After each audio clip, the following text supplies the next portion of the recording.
Hi everyone, welcome to my beginner's Halloween cookie video. I wanted to make a really simple, easy set that doesn't take too long to do, so I hope you join me in making these cookies for Halloween. So the first cookie we're going to make is a spiderweb cookie with a spider in it. So what we'll need is our outline consistency icing to outline this cookie. This is my thick icing. If you need an icing recipe or a cookie recipe, I have it all on my channel. I have consistencies there, how to make thick and thin icing, anything that you need, any tips, anything you're wondering about. I have so much info on my channel. Just go through those videos or leave me a question in the comments below. I always like to let my outline dry for a couple minutes, so I usually outline all my cookies and then come back and flood. But because we're focusing on just on one cookie here, it looks like I'm outlining and then flooding right away. But in reality, I waited a few minutes for it to dry. I find that it holds the flood in a lot better this way than if it's wet and I push, the outline off the cookie by accident. Give it a little shake. And very important, while the cookie is still wet, we are going to grab our outline consistency here and I'm going to make circles. They don't have to be perfect, try your best. And try to keep them close together. And we want to do this while the icing is still wet because we're going to drag our scribe through this icing soon once we're done, just to create a really cool spiderweb effect.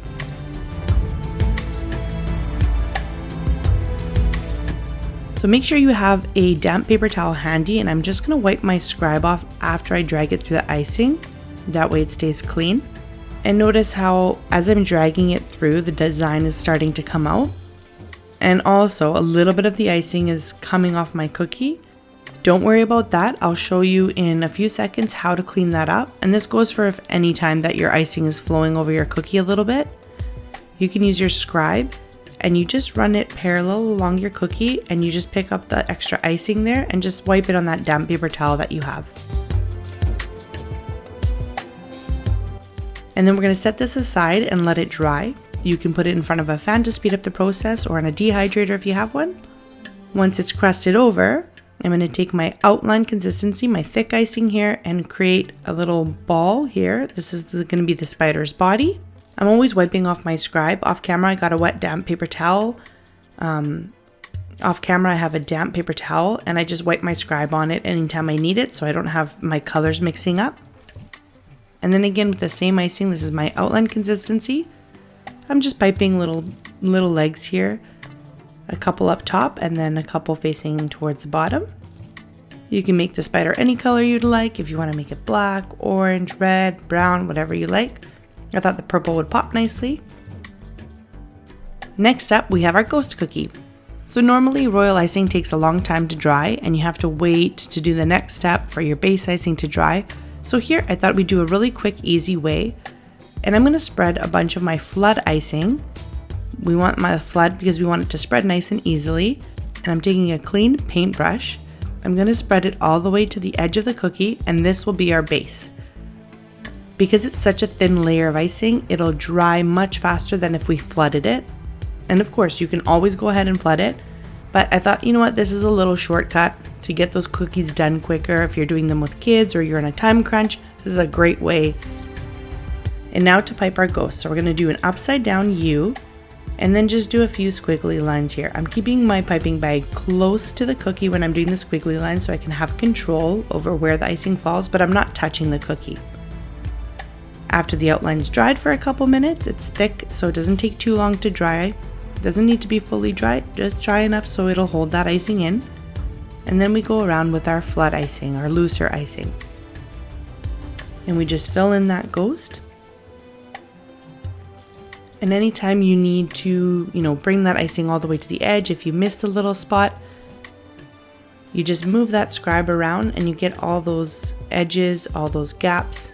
If you have any air bubbles, you can pop them at this point too. I'm just hovering the scribe in the icing. I'm trying not to scrape the bottom of the cookie as much as possible.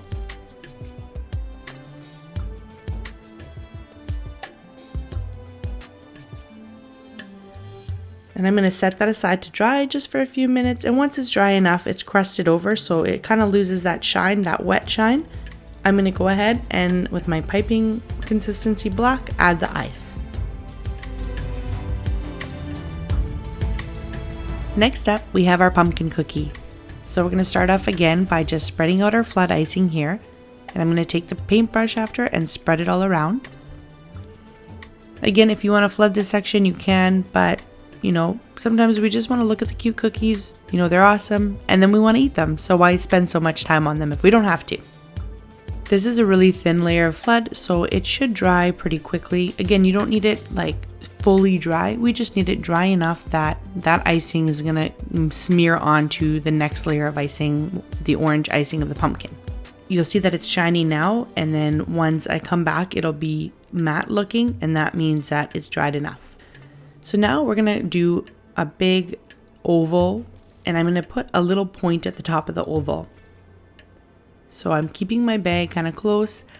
As I come and touch down again, I lower my bag slowly as I come to the end of the circles. So I lift my bag high up and then come back down slowly and try to meet at the same point as I need to.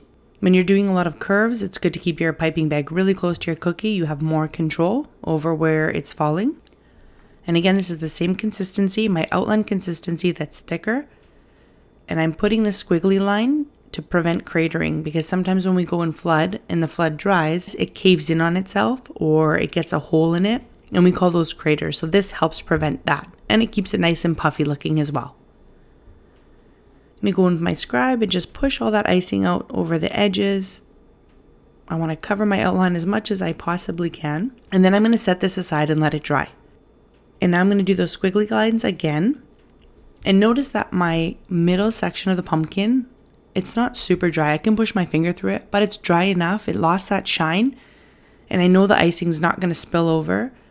So when I pipe this section next to it, that crease of the pumpkin is going to stay there.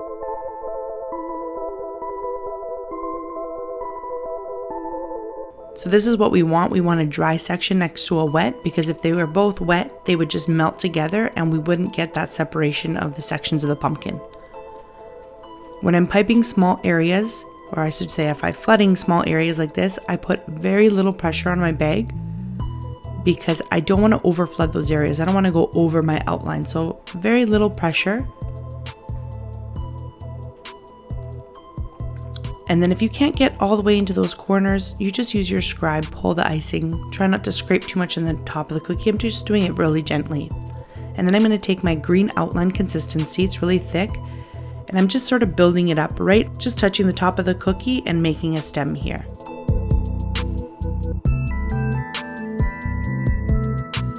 Next up, we have our witch's hat. So I'm going to take my orange flat icing and just spread it across here. And then I'm going to take my paintbrush and I just wash it in between the colors. And even if it's a little bit wet, that's okay. Eventually it'll dry. If it's soaking wet, you don't want it to, if you have too much water, it will thin down your icing while you're painting it over. But if it's damp, you can't get it fully dried, don't worry about it.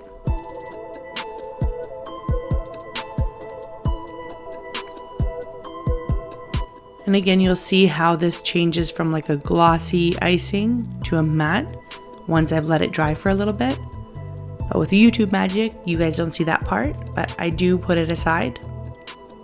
And then I'll come back and we can pipe the next layer once it's a little bit dry. So we take our black outline icing. I do have a video a little ways back on how to make black icing easily. So if you ever have issues with making black icing, it's not dark enough, you can check that video out. And here I'm just doing the outline of the witch's hat. I'm trying my best. I'm not the best freehander, but your standard sort of typical triangular hat, and I'm gonna flip over that little tip there. And so I'm gonna put my outline consistency in these little corners here. Again, they're very small areas. They tend to crater, and nobody likes craters. So hopefully this will help those areas to stay nice and puffy. And I'm gonna go ahead and flood with my flood icing. And again, I'm watching how much pressure I'm putting and I'm going slow. Sometimes you can't get all the way to those corners. So what I do is let go of the pressure on the bag and I kind of drag my tip out to kind of cover that very, very thin corner. And then I always go in with my scribe and I just sort of pull the icing all the way onto the corner there. Once that has dried, we're going to go ahead and outline the little belt part of the witch's hat. And this is my outline purple consistency. And I'm going to go in because it's such a small area, and I'm just going to fill that in with my outline. It's really small, and when you have tiny areas like this, your outline consistency is able to smooth out really quickly. It doesn't kind of stay bumpy. You're able to smooth it out with your scribe. So for small areas like this, I like to use my outline. And then again, with your black outline consistency, you want to make sure that the purple has dried a little bit so that they don't run into each other. And then we're just going to pipe a square on top of it for that little buckle. And there you have it. Now we have our bat cookie. So again, we're going to spread some icing here. And as always, like I said, you can flood this area. This is just a quick alternative. And it gives the cookie a little bit of texture, something different. Makes it easy if you have kids or somebody, that's not really good at piping. They can still help you out by doing this part. And you can finish off the cookie. Might get a little messy, but if you have thicker cookies, if you bake them or roll them thicker, then it's easier to hold on to, but it's just icing.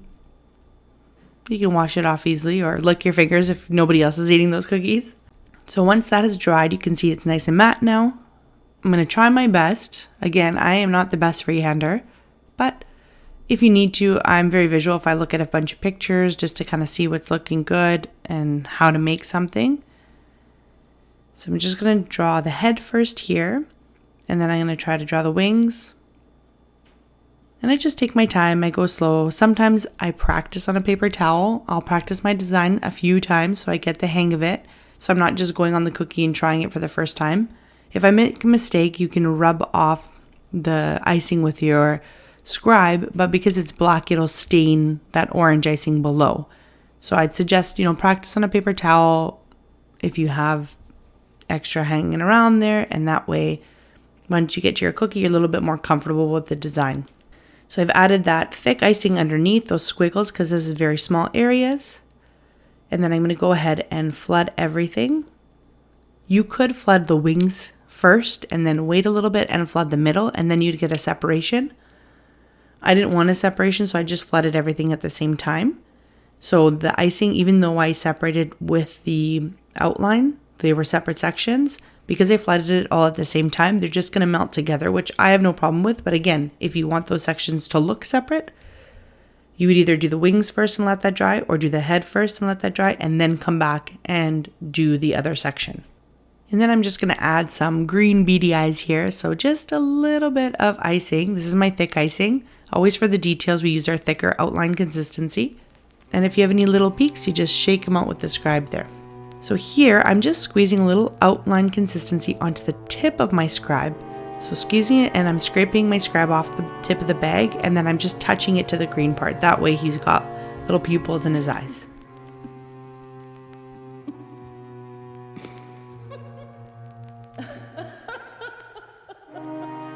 Okay, now our next cookie, I love it. It's our Eyes in the Dark cookie. It's a super simple cookie, but I love the effect it gives. And once again, I'm just going to spread my flat icing on here, and I'm going to use a paintbrush to spread it out here.